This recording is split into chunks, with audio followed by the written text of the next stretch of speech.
Bom dia, turma, aqui é o professor Jefferson de Geografia e agora nós vamos estar dando continuidade às nossas atividades, tá bom? Fazendo a correção da atividade que eu solicitei da semana passada. Acompanhe aí então no caderno de vocês a nossa correção. Primeira questão do livro novo e também a do antigo. Qual a importância dos grandes fluxos migratórios ocorridos ao longo do tempo para a formação territorial e cultural da Europa? Bom, turma, através de inúmeros migrantes, principalmente da Ásia e da África, permitiu a variedade da cultura na formação territorial da Europa. Assim como em outros países, a exemplo do Brasil, que teve influências principalmente da África, da própria Europa e dos indígenas já presentes aqui no nosso território, na Europa também não foi diferente, porém com uma maior influência tanto da cultura proveniente do continente asiático e também africano. Segunda questão do livro novo e a terceira questão do livro antigo. Que fatores explicam as diferenças na formação social e econômica entre os países do leste e os do oeste europeu? Bom, turma, a divisão entre o Império Romano do Ocidente e o Império Romano do Oriente, ela deu características diferentes em relação à formação social do leste e do oeste da Europa.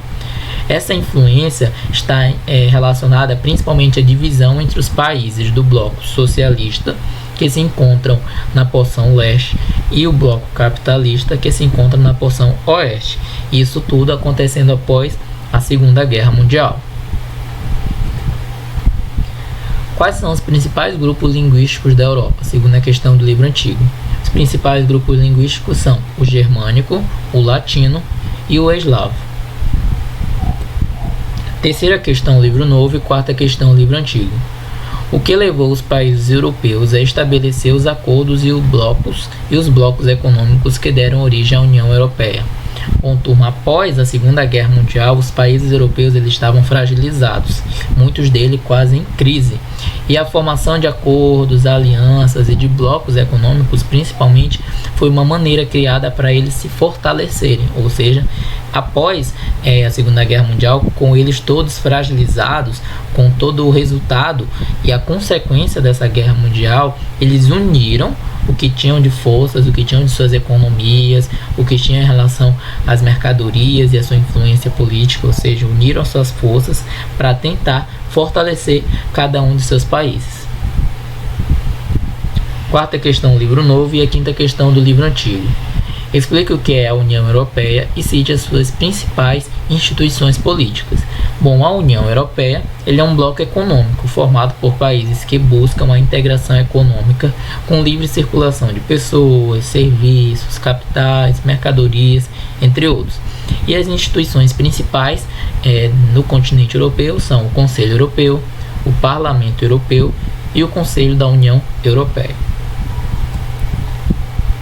Quinta questão do livro novo e sexta questão do livro antigo. O que é a zona do euro?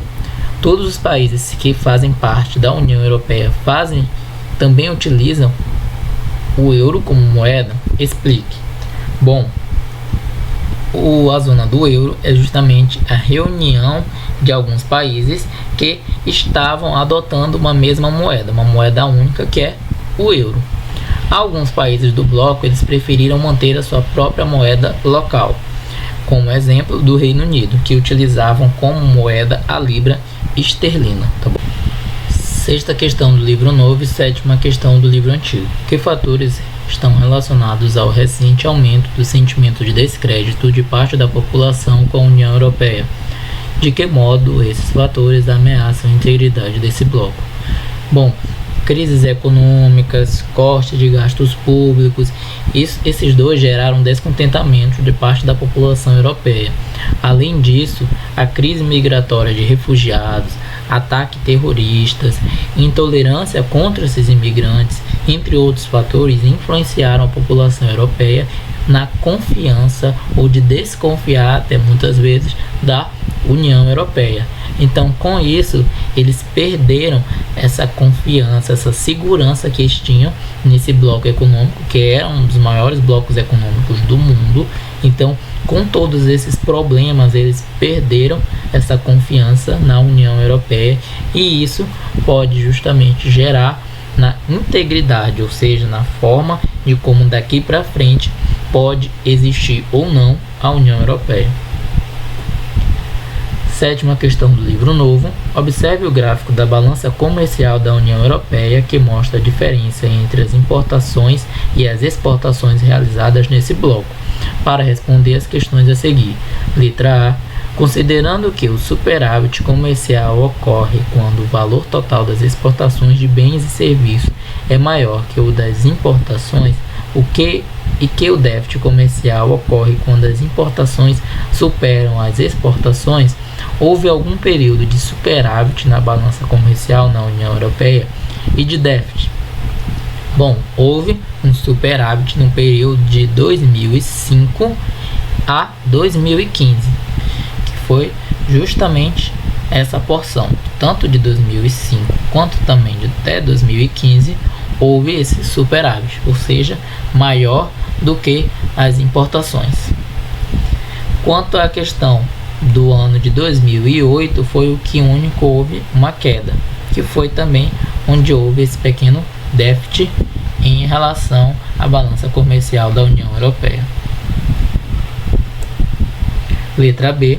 Qual é o comportamento geral da balança comercial no período retratado?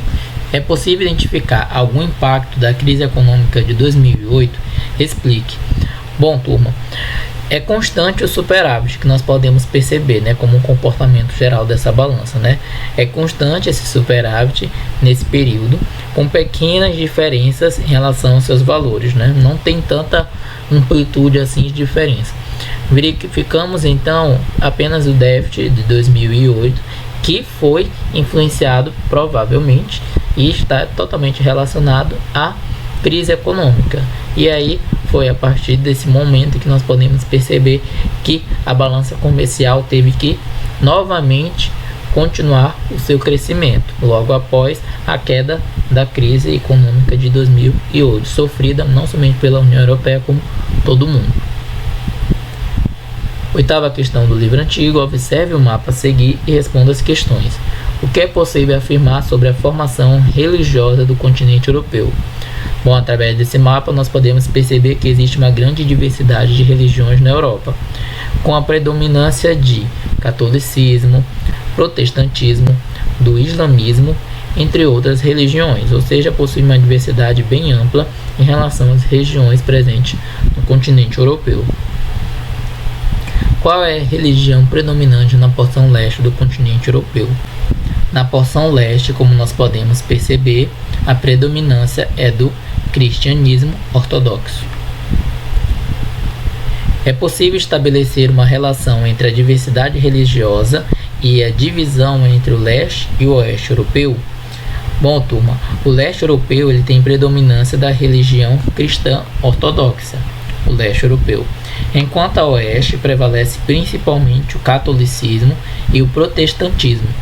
E a relação que pode existir entre esses dois ocorre devido à diferença no nível de desenvolvimento econômico destas duas porções do continente, que, como a gente entende, a porção do leste economicamente é mais pobre do que a população localizada a oeste, ou seja, são os países a oeste que são os países mais ricos do continente europeu. Essa é uma das relações que nós podemos fazer com a questão da diversidade religiosa. Oitava questão do livro novo.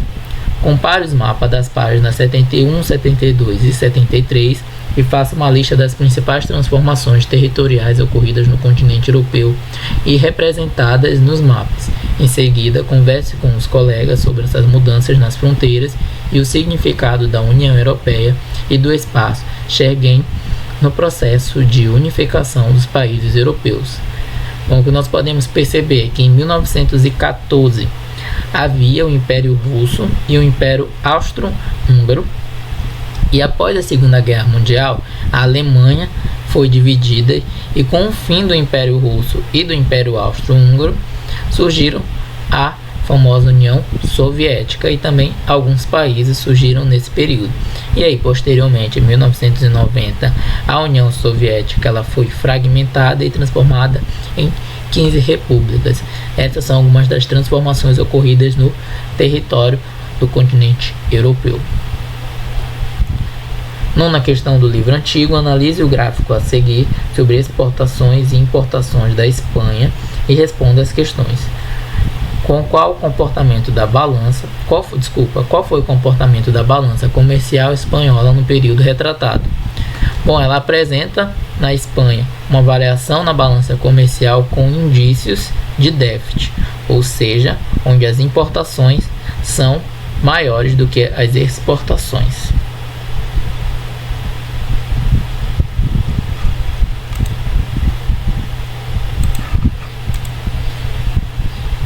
Letra B. Compare a balança comercial da Espanha e da União Europeia apresentada na página anterior. O que se pode concluir?